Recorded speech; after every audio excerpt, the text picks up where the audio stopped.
So what I'm seeing on this side, JRJ, is the first line. Where does this go moving forward? Hierophant, Six of Cups, Ace of Cups, right? The Hierophant is something established. The Six of Cups is an established connection, innocence.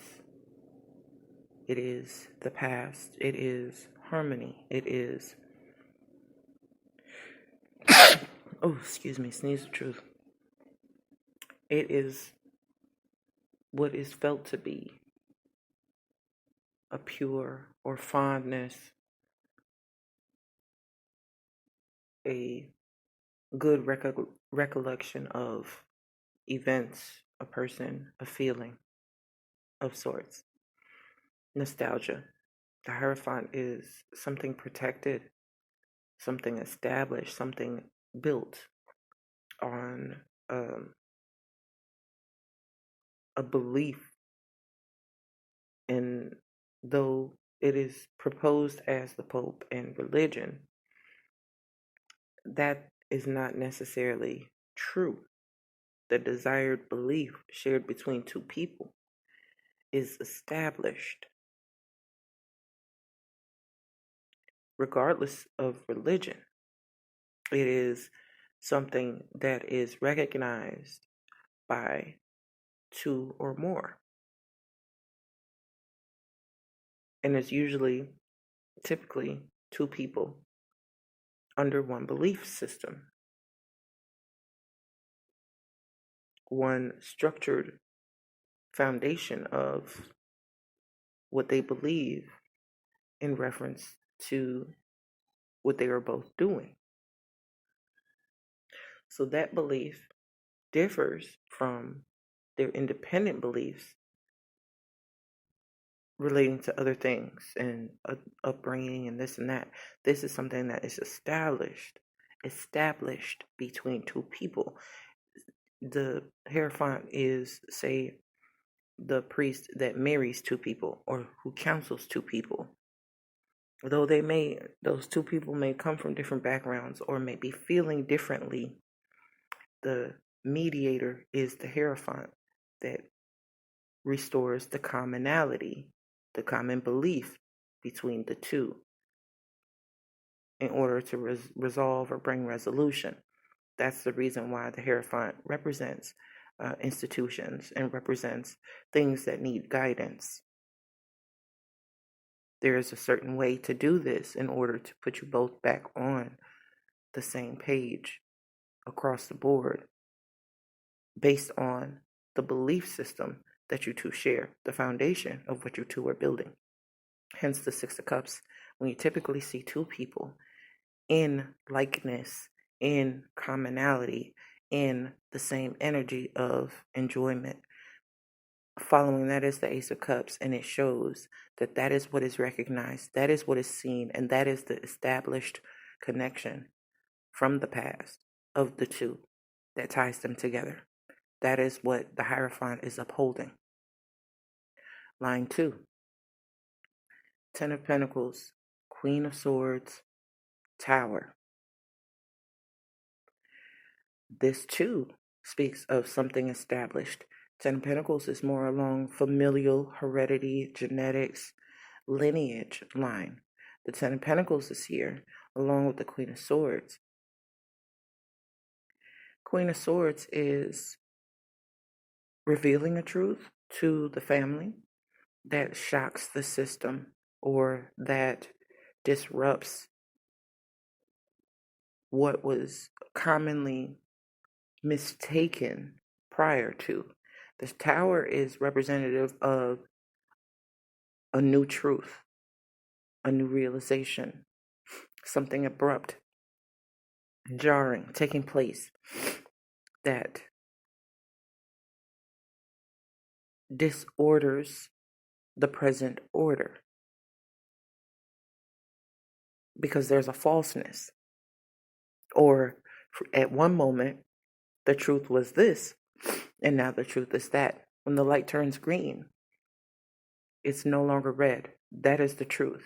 And there's a pressing feeling to get moving, to step on the gas. Or when it turns from green to yellow to red, that is no longer the truth that the light is green. Now you have to stop. So it's either a breaking clear or a halting tower.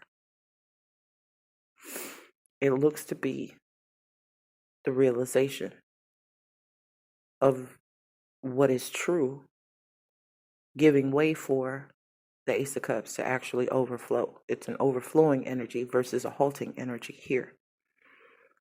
With the Ten of Pentacles, a look at family or a truth about family or a recognition of something within the family, whether whomever in the Six of Cups is having the realization. And that doesn't even matter because the establishment of the connection is like a two-way communication. What happens on one end is transferred to the other end. The realization about family, the truth about family, or something being broken down to give way for the truth about it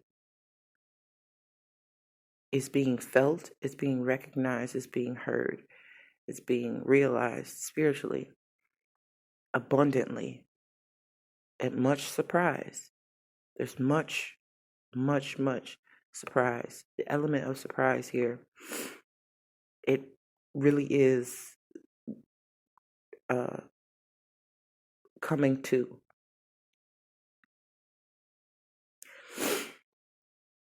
The last line, Five of Swords, Queen of Pentacles, Justice.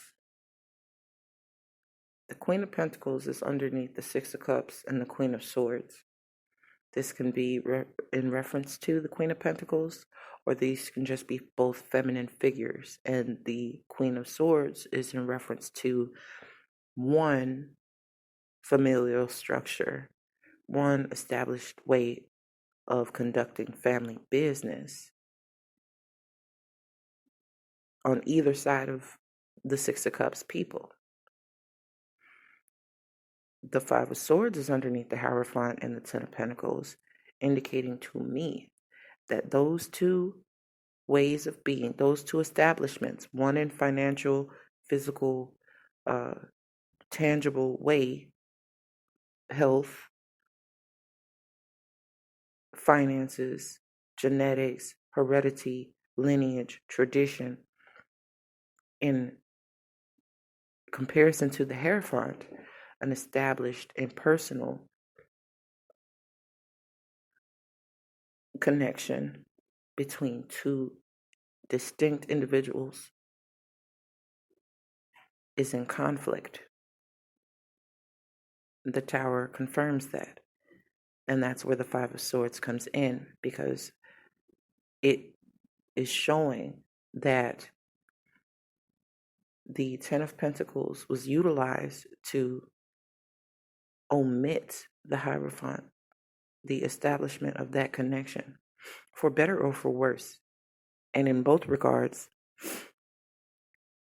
the Five of Swords in conjunction with the Ten of Pentacles against the Hierophant can be a family business or a family way of doing things, a tradition, a person not following that tradition, or a person being forced to follow that tradition so they don't go on their own path and do their own thing, so they don't find what they believe, so they don't find what they want to do for the rest of their career or their lifestyle.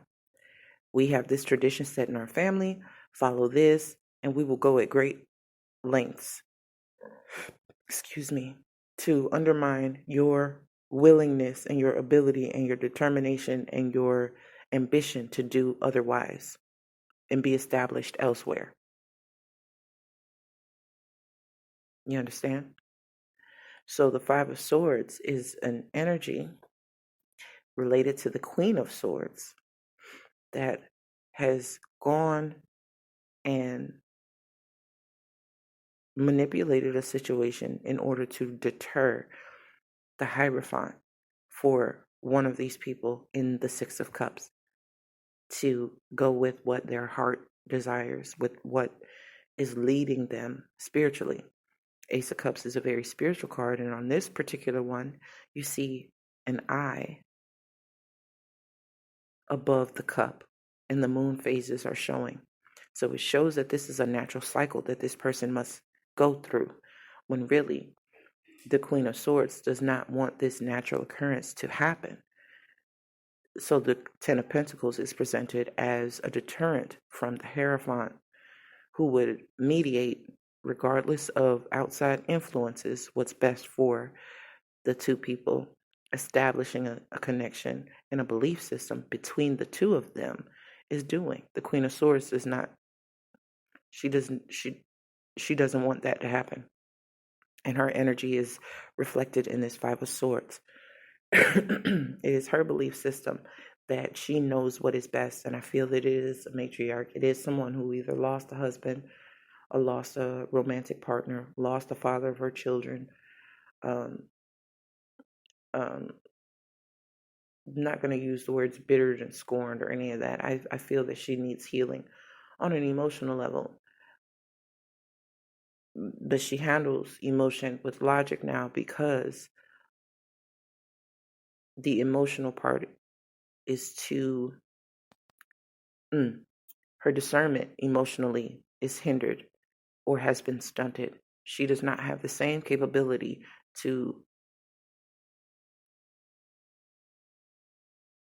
have the emotional intelligence to keep her from hurt or pain, or did not have at one point the discernment to keep her from being hurt in certain ways. And therefore she takes a stance that is like this, very cutting, very blunt, very logical, to keep from ever venturing back towards the emotional ways of discerning, because it failed her at one point, or she feels that it failed her at one point. But here we have justice that is on the opposite side of the Five of Swords. What is to be will be, regardless of who is attempting to intervene.